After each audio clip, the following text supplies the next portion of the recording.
සේනාංග පින්වත්නි මේ අපලං වෙලා තිබුණු ධර්මශාලාව වටිනා කියන සත්බුදු මහා විහාරයක් බවට පත් කරගෙන සෙවිලින් ගසමින් සින්තගාමින්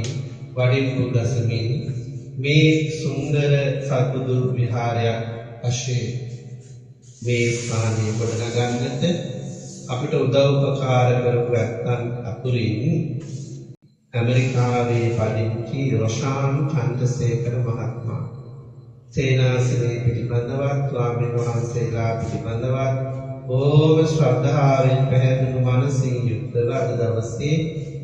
මේ පින්කම් සමග එකතු වන්නට යෙදෙනවා. එතුමා මේ සේනාසනේ පමණක් නෙවෙයි ලෝකෙ පුරා විසිරිච්ච එවැගේම ලංකාව පුරා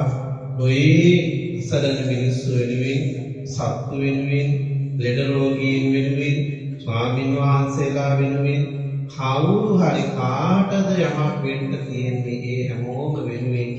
විශාල වශයෙන් කරුණාවෙන් සිටින යුක්තව මිනිසුන්ට සත්තුන්ට උදව් කරනවා. ඉතින් ඒ වගේ කුලධර්ම පුරනවා ඒ වගේ ඈත දුර බැහැර රටවල් වල වාසය කරමින් සිටියදී පවා රොෂාන් චන්ද්‍රසේකර මහත්මයාට සිතාරා චන්ද්‍රසේකර මහත්මියට සහ ආදරණීය දියණියන් වන ජිත්මි එමි දරුවන්ට මේ පින් අනුමෝදන් වේවා. ඒ වගේම දිමිත්‍රි රත්නායක ලක්නා මොරටුවගේ සහ ලියෝන් පුතුණුවන්ට එමි කුලතුංග ඒ වගේම කුස්ලියනගේ පවුලේ සමටත් විජේවන්ත පවුලේ සමටත් ඒ වගේම නිශානී සහ මහේෂ් දෙපළටත් කුමාර පියාණන් ඇතුළු පින්කමටත් යම් පින්කම දනුවත් කළේ ඒ වගේම කමනිසුර වීර පින්වත් මෑණියන් ඇතුළු